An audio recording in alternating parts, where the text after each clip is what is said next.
YouTubers, Mike Boards with the Mike Boards channel. Thank you for watching. Today we're talking Chevy Malibus, and this goes for Chevy Impalas as well. They're very similar. In today's video, step-by-step process on how to replace your rear calipers, pads, and rotors. Let's take a look. All right, YouTubers out in the garage now, and safety first always. Anytime we're working on a vehicle, we cut all electrical power to the system. We are going to disconnect the black negative terminal from the battery.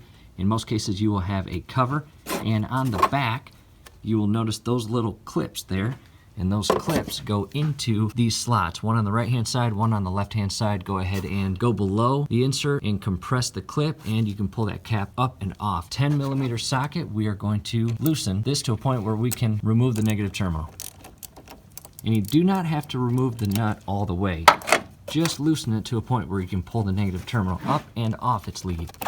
Just like that. Set it in a location where it's not going to hop back up and make contact with the lead. From here, the caliper that is locked up is the passenger rear, and we're going to position the jack, lift the car, and remove the tire. Making progress, the tire is removed. I also inserted a jack stand for safety purposes, and once I inserted it in place, I lowered the jack. The car is now resting on the jack stand. You never want to rely on a jack when you're underneath the car. From here, because we are going to be replacing this caliper and removing this, the very first thing I recommend, come to the back side. This is your bolt that connects your rubber brake line to the caliper, and this line is where all the brake fluid comes into the entire caliper. What we want to do is loosen that bolt just slightly and then tighten it back up. And we want to do that now because once you get this caliper off, the last thing you want to be doing is trying to get that bolt off. So again, just loosen it up. This is a 7/16, and once it breaks free, tighten it back up. There it is, and tighten it back up because you do not want any brake fluid to leak. You have a large bolt that goes all the way through these two portions here,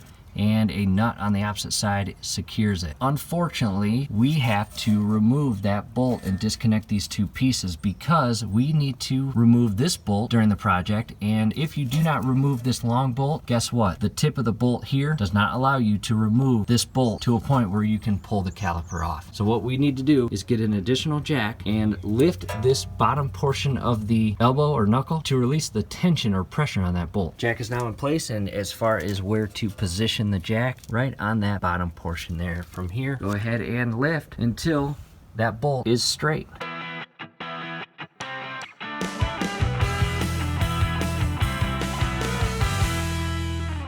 At this point, YouTubers, what I have here is a 21mm wrench, and that is secured to the nut.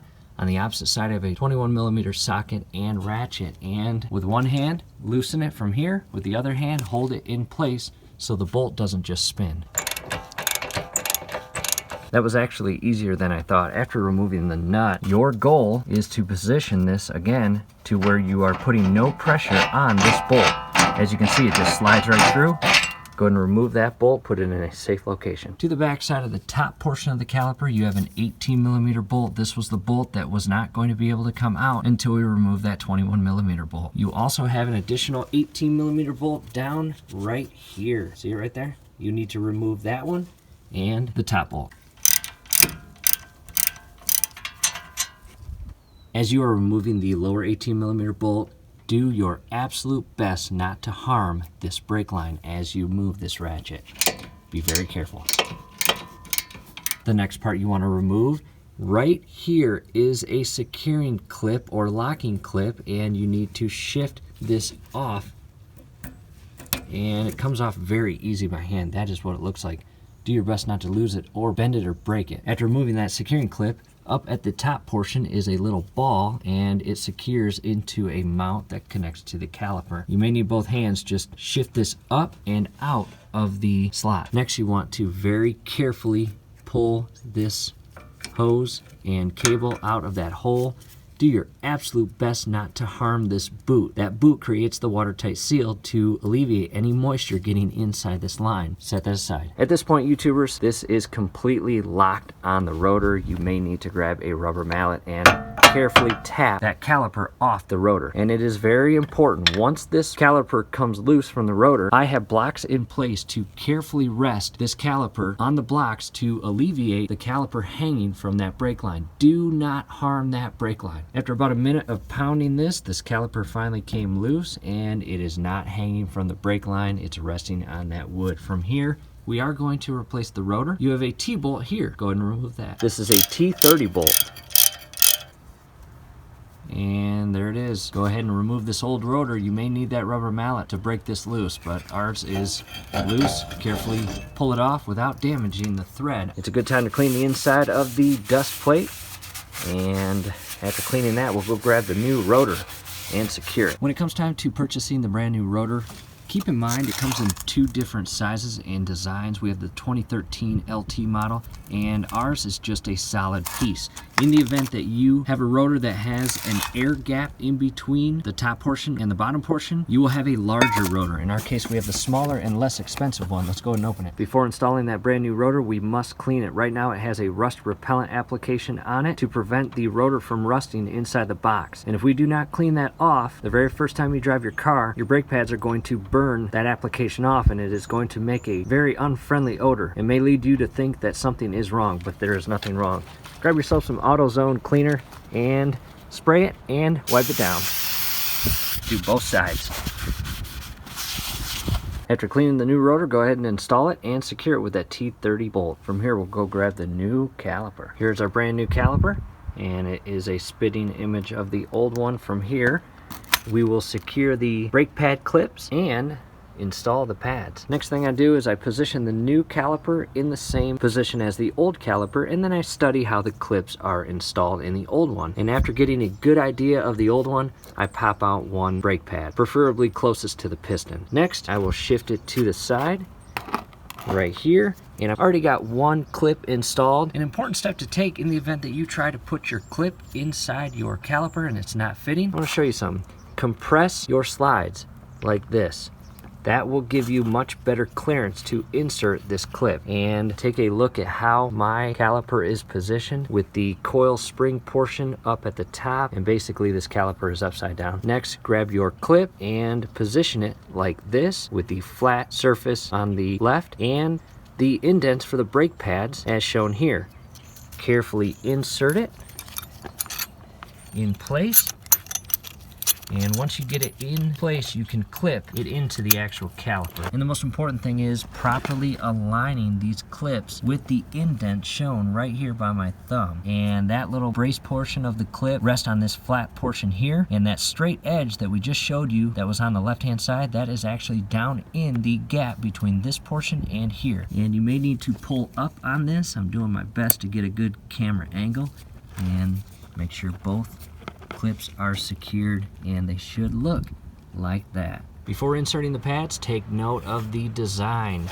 These have your wear clips on them, and these do not. And referencing the old pad I removed from the clips closest to the piston, they have your wear clip. So we will grab this one, position it properly down in the slots, and shift it into place where it rests against the piston. I'll need both hands. Make sure you install the pads properly as shown here. Next thing I want to point out that is also very important is take a look at this T30 bolt. It has two holes in this part here, and depending on your old caliper will depend on where you want the T30 bolt inserted. So for example, in the event that we had it in this hole right here, our brake line would not clear this back portion here on the new caliper. So what we have to do on our new caliper is remove this T30 bolt, shift this hole into line with the hole here, and then resecure the T30 bolt. And again, at that point, it will allow us the clearance to install our brake line to the caliper. At this point, both upper and lower 18mm bolts are secured, the caliper is secured, and from here, grab your 7/16 socket and verify that your bleeder valve is secured. The next thing we are going to do, the new caliper comes with a new bolt that secures the brake line to the caliper. Go ahead and remove that. And you will notice it comes with two copper washers. One will go flush with your caliper. Your brake line down here will go in between the two copper washers, and then this bolt will secure the old brake line to the new caliper. And you want to do this as fast as you possibly can, because once you remove that brake line from the old caliper, guess what? Your brake fluid is coming out of your line. So position the caliper properly, remove the brake line, and quickly install and secure the brake line to the caliper with the new bolt. And do your best not to cross thread it as you're working real fast. All right, YouTubers, making progress. However, you will notice I'm still holding the brand new bolt. Here's what happened when I removed this bolt from the old caliper and tried to remove this bolt and the washers from this solid block here. This washer right here would not come off the bolt. I tried so hard. I did not want to damage the thread, but that washer was so stuck on there and I was losing brake fluid fast. So what I thought in the moment was, you know what, I'm just going to go with the old bolt and secure it. And this is what I was just mentioning by that T30 bolt back here. In the event that we didn't move it, this part right here would not clear this brace here. So after securing this bolt here, which is a 7/16, and I'm going to grab this part we removed earlier and carefully insert it in that hole and carefully maneuver the rubber boot through the brand new hole, align it properly, and do your absolute best not to harm this rubber boot. It is secure. Here's the locking clip, and it came off very easily by hand. It should go on very easily, and it does. From here, compress this in place, and that ball will rest right inside, just like that. After securing that, grab that very long 21mm bolt and insert it in that hole, and we need to re-secure this bolt.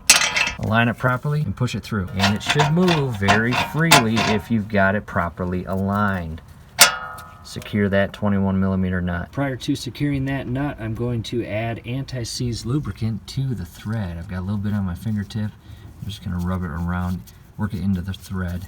21mm bolt is secured. I went ahead and lowered the hub and removed the jack. From here, we are going to bleed this caliper. And I'm not going to bore you with that in this video. However, that is the next step. Properly bleed this caliper. This is a 7/16 bleeder here. And after bleeding the brand new caliper, go ahead and re-secure your tire. All right, YouTubers, bleeding is complete. Believe it or not, the brand new caliper did not come with a rubber cap. Go ahead and pull it off your old caliper and secure it on that bleeder. After securing that bleeder cap, rotate your hub and rotor, and it should smoothly rotate through the caliper.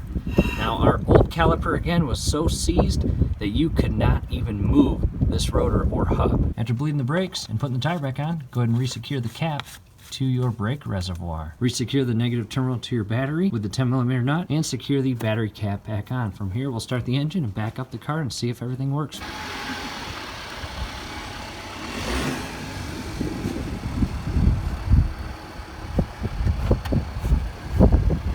That's it, YouTubers. As you can see, pretty friendly DIY project. From here, do us a favor, below the video, you'll see that thumbs up icon. Click on that, like the video, subscribe to the channel. Definitely ring your YouTube bell. That would be very helpful to us. We would really appreciate it. Thanks again for watching.